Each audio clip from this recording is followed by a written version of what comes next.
Let's review for this Unit 3 test. Going to look at some optimization, some one-dimensional movement, and some related rates here, all right? So some applications of derivatives, all right? So let's start off with some optimization. We're looking for a primary equation and a secondary equation.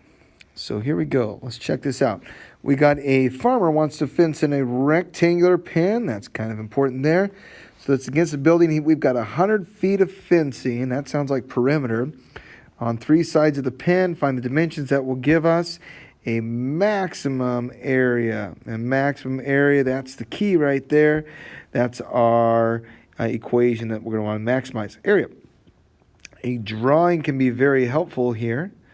So we've got a situation like this, where this is our barn. Should make that red. Let's do that. Let's go. Okay.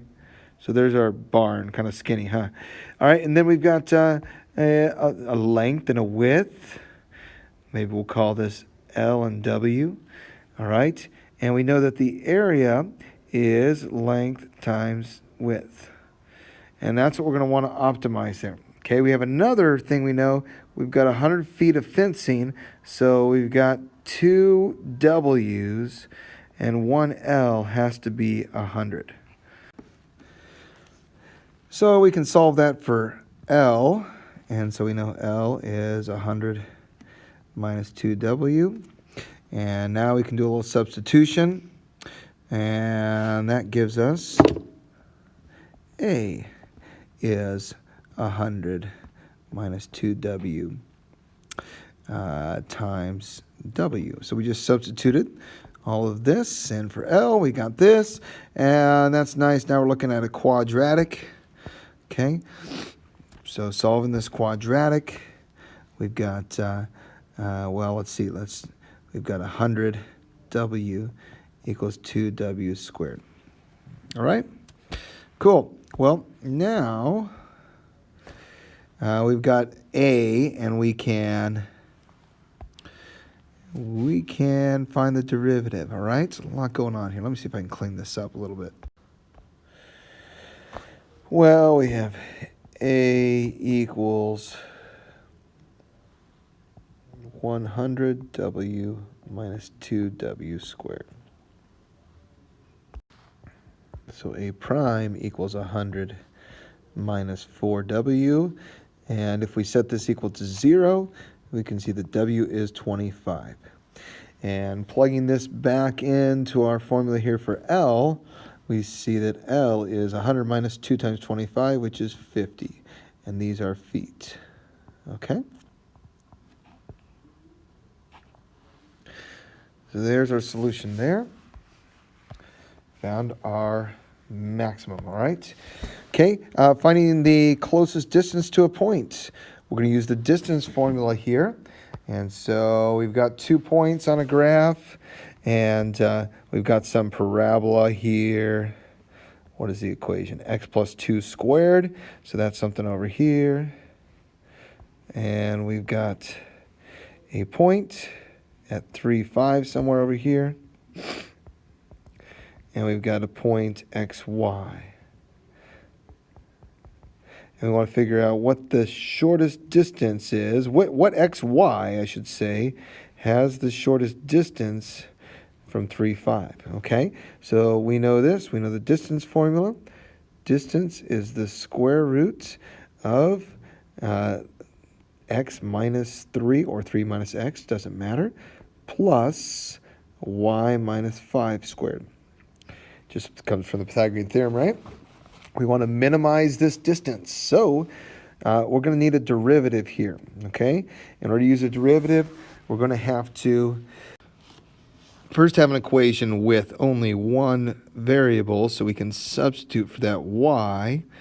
And we're told in the problem that y is, let's double check, x plus 2 squared. So we're going to take this x plus 2 squared, put that in place of y, and it looks like this.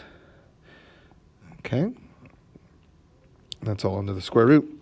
So now we need to find the derivative of this, so we're going to use our graphing calculator, our TI Inspire, to do that. So I'm going to go over to TI Inspire and do that real quickly here.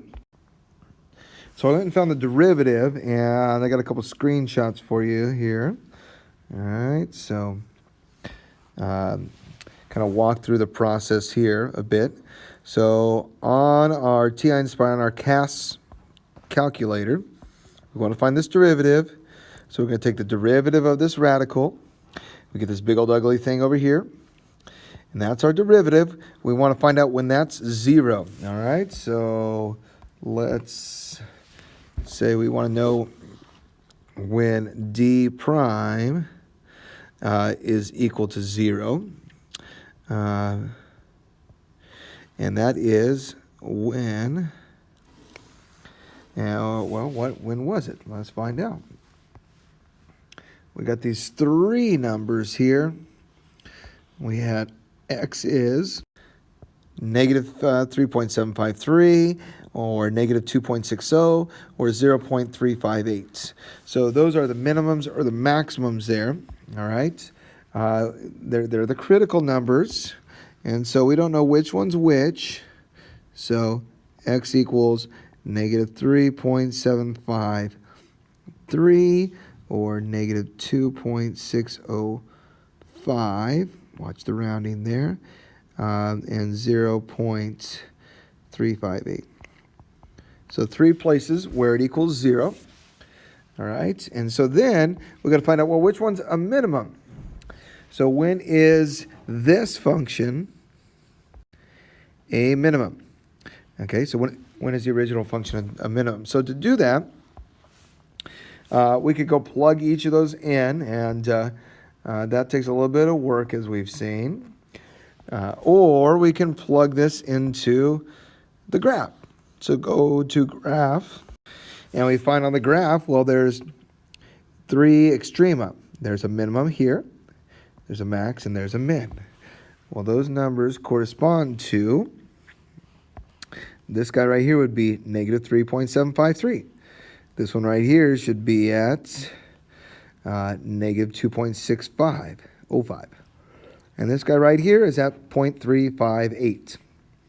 And on the graph, if you put a point, if you go to point on or find the minimum, it might only tell you 2.7. We need more accurate than that. Need to be more accurate than that. So we're going to plug that into our calculator. So if we go plug that back in, you can just type this, just take 0.358 and plug it into here. But a little more accurate would be to copy this number. And even if you can go copy and paste, that's more accurate than even just typing. Because when you copy and paste, there's actually more digits, even though it only prints 6.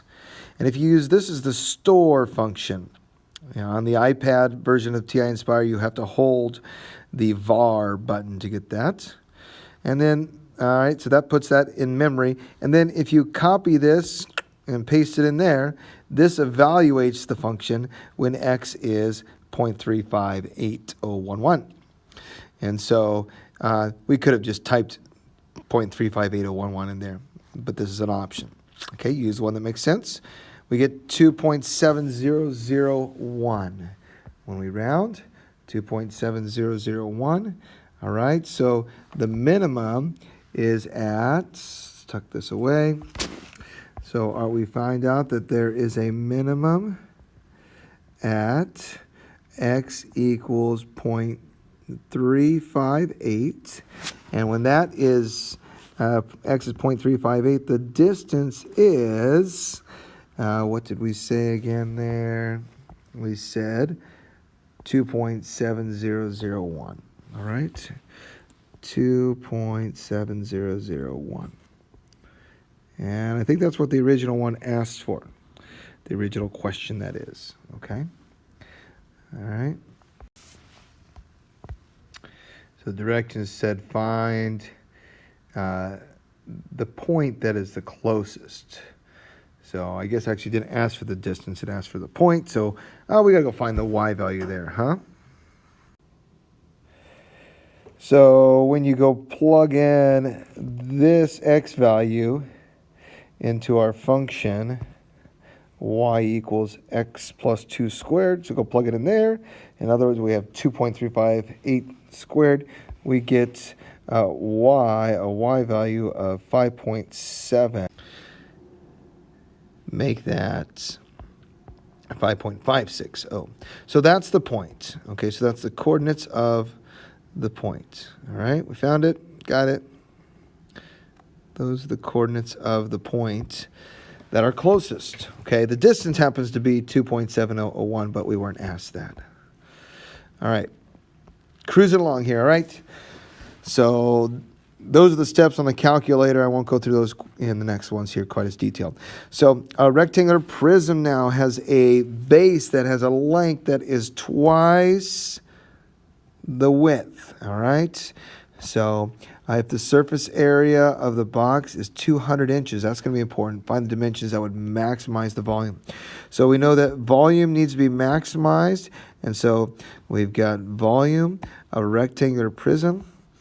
Volume equals length times width times height. And we know a little something about the height. We're just told that the length is twice the width. Okay, so if this is W, then this is L and this is H. All right. Let's write that fact down. We know length equals 2 times the width. That's good to know. Length equals 2 times the width. And we also know that we've got a surface area of the box that is 200. Okay? So surface area. Well, what's our surface area formula? We've got surface area equals 2LW plus 2 times the width times the height plus 2 times the length times the height. All the combinations of L, W, and H there, by the way. LW or WH or LH, 3 ways to write that. We were just told a few minutes ago, or we just found out, that the length is twice the width. So let's do a little substitution. Let's shrink this down a little bit. So surface area, instead of L, we're going to put 2W. So we have L is 2W times W. Okay, so everywhere there's an L, we're going to substitute plus 2WH. All right? So now we have an equation. Oh, we know the surface area, right? So let's go ahead and substitute the surface area. We were told that the surface area is 200 square inches. All right? So we got 200 square inches. And now we got a big old ugly equation with some W's and some H's. All right? So let's clean it up. This is 4W squared plus 2WH plus 4WH. Oh, we can go that even further there. So that's 6WH, right?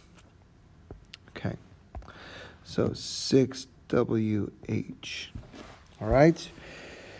Now we want to solve this for either variable, but I think H is the easiest because we can subtract 200 minus 4W squared, and that leaves us with 6WH.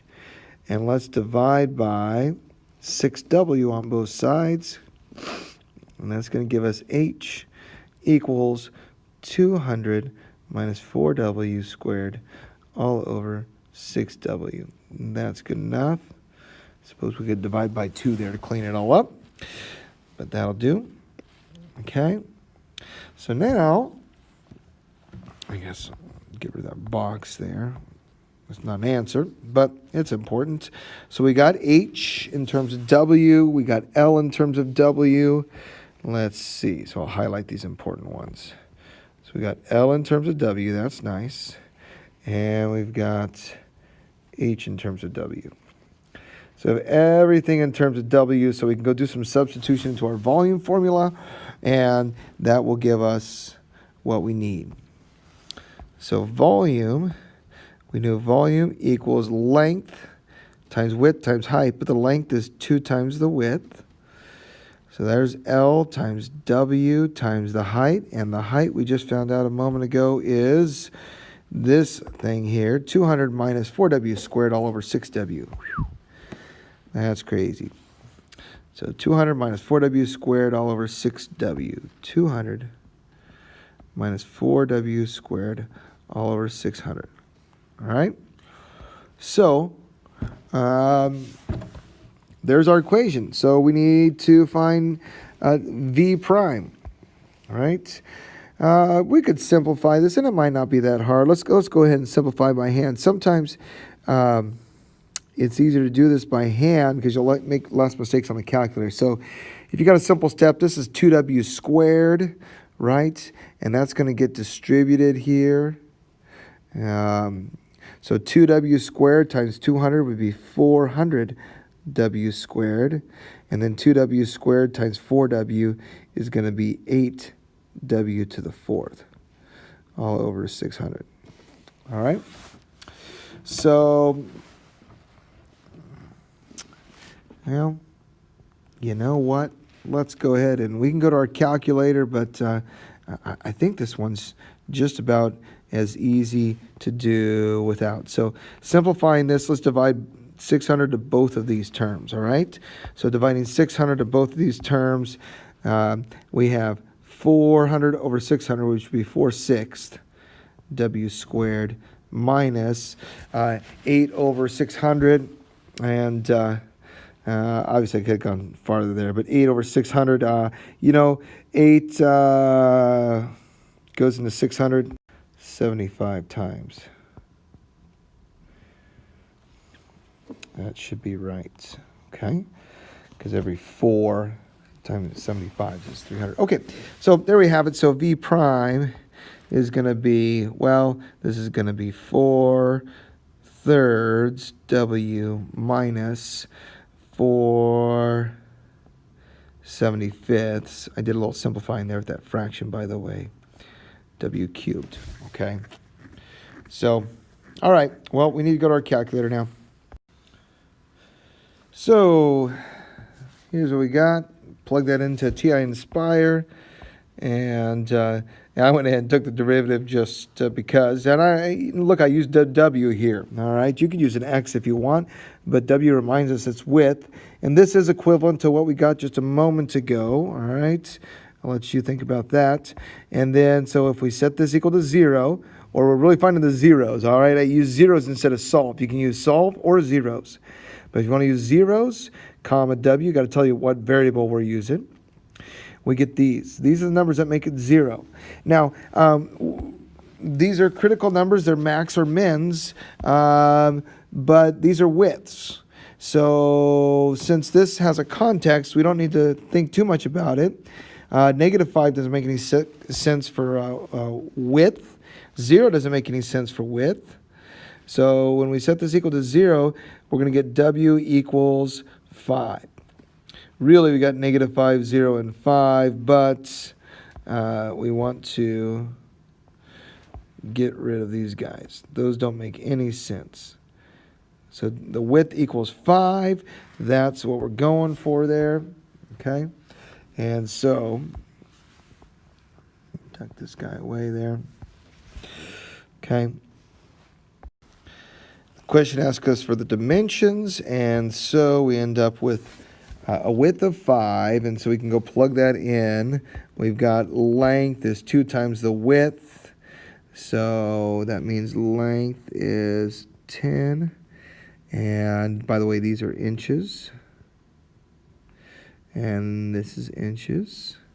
And the heights, well, the height here, we're going to figure out from here.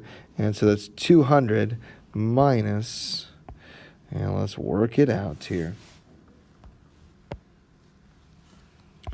We'll have 200 minus 4 times 5 squared all over 6 times 5. All right, and so this is 200 minus 25 times 4, that's 100. So this is 100 on top, 100 all over 30. So 130ths, also known as 10/3, okay? So this is 130ths or 10/3 if you simplify that out. Okay. So that's what we want there. So our 10/3 is our height. 10/3 inch, or 3.333. In the end, our dimensions are, we have 5 inches by 10 inches by 10/3 inches. There you have it. Okay. A lot to these problems, huh? So there's some optimization. All right. All right, let's work on some one-dimensional movement here. So we have particles moving in one dimension. All right, so think about a number line can help. We got 2 particles moving along the x-axis, time between 0 and 8. And we got this function for x of p. All right, so that's the position of point P. Then we got a different function, a different particle q. And here's its velocity. We don't know the position, but we know its velocity, okay? And we got particle q is at position x equals 5 at time t equals 0. So this is an AP problem, by the way, straight off the test. Part of it we're going to wait until next semester, but we can conquer this part. So for those first 8 seconds, when is it moving left? Well, let's translate that. So particles are moving left when the velocity is negative. So VP, okay, now we got 2 particles. Don't get too confused. This guy right here, this is for particle P. That's what the little P is for. And we got this guy here is for particle Q. All right, so we got our number line. Let's get our number line here. So here's my little number line, and we got P is on the number line, going left and right. Q is going left and right. They're at different positions at different times, all right? So that's the idea. So if we're talking about particle P here, so forget Q for a second. And we want to know when P is moving to the left, that means we're going to have a negative value of VP. Okay, so it's less than 0. So let's find, excuse me, let's find our V of P. Well, how do we find V of P? Well, what do we know? We know the position. And so we know the velocity is derivative of position. So we need to find the derivative of xp. All right? So xp of t, derivative. So this is the position. And that's going to give us, when we find the position, that's going to give us the velocity. Okay? So this will be the velocity of p at time t. And so let's go look at this. And so we have the log. So we got to remember the derivative of the log. Okay, derivative of log is a fraction. This is going to be a little chain rule. Derivative of the inside is going to be 2t minus 2. And then we're going to drop the inside downstairs. All right. And now, all right, there's our velocity. And let's find out when that equals 0. Well, that's a fraction, and that equals 0 when the top is 0. So when does 2t minus 1 equal 0? Well, that's when t equals 1. So if this is VP, all right, we know that at time equals 1, okay, that it is 0, right? So we're just doing like we did in the last section with the curve sketching. We're going to find out when velocity is positive and negative. So we got to plug this in. Okay, I'm going to get this down. Whoops. When t equals 1, that's our critical value. Okay, critical value is t equals 1. And so we're going to plug in these numbers, plug in a smaller number like a half into the velocity, all right, or any number. Let's plug 0 in there. That's easy. Plug in 0. We get 2 times 0. That goes away. All these t's go away. We have negative 2 over 10. So that's going to be negative. Plug in something like positive 2. On top, when you plug in positive 2, you get a positive. On bottom, you get 2 squared minus 2 times 2 plus 10. And so that comes out to be positive. So the question is, when is it moving left? Well, when velocity is negative, we're moving left. When velocity is positive, we're moving right, okay? So this all starts at time 0. We don't have any time that's less than 0. So it's moving left for the first 1 second. So when t is less than 1 and greater than 0. All right? Or you can say this is moving left on the interval 0, 1. Okay? Either way is fine. This inequality actually reminds us that it's t we're talking about here. All right? So that's the idea. All right, so we know when that's moving left. Let's keep rolling, all right? So for t, 0 equals time from 0 to 8, that is. Find all the times when the two particles are traveling in the same direction. Well, we just found out that the velocity here of p is going left for the first 1 second, and then it's going right for the rest of eternity, actually for the rest of the 8 seconds at least, okay? So now let's talk about q. Well, q gives us a function that we already know, all right, in velocity, that is. So we already know the velocity of q. You don't need to go take the derivative or anything like that. Let's just find out when this vq is equal to 0, because that's when it turns around. So vq, the velocity of q, is t squared and minus 8t, right? Yeah. Okay. Minus 8t plus 15. Going to set that equal to 0. I think this thing factors.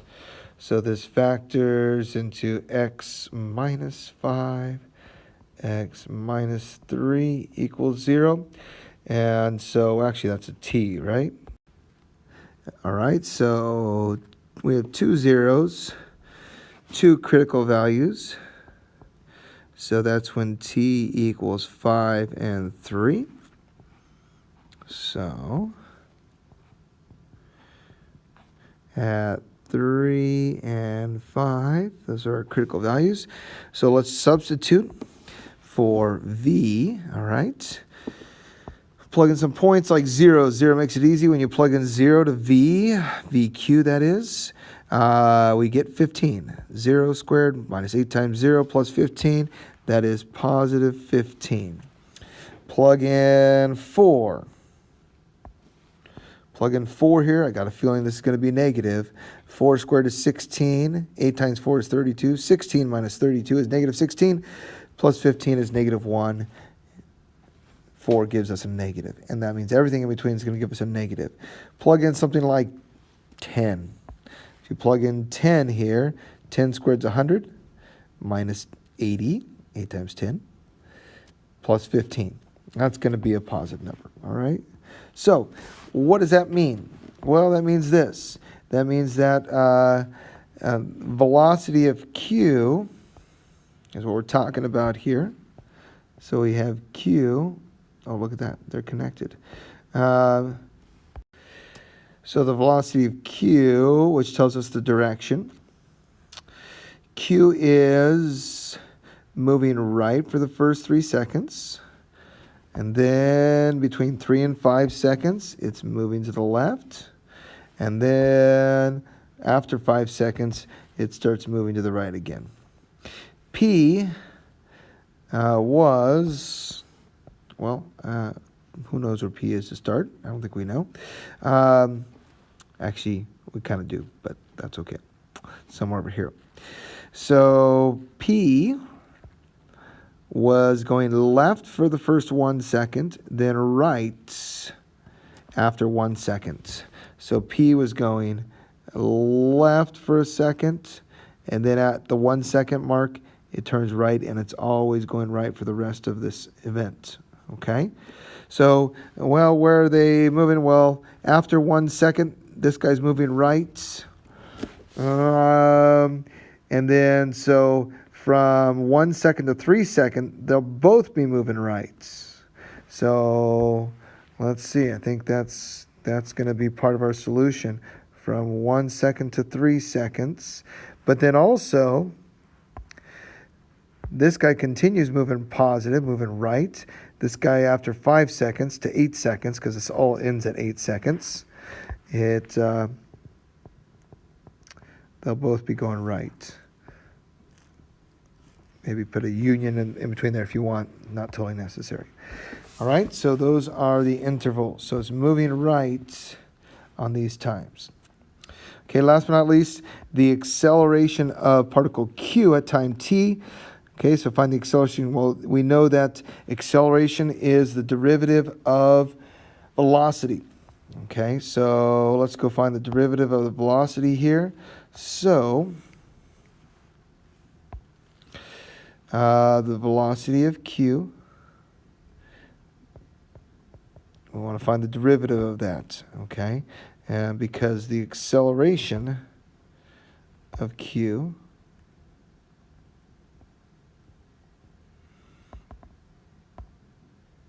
let me see here. So we're taking the derivative of this function right here, and that gives us 2t minus 8. And the question said, what is the acceleration at time t? So we would need the acceleration of q at time 2, that is. And so 2 times 2 minus 8, that's 4 minus 8 equals negative 4.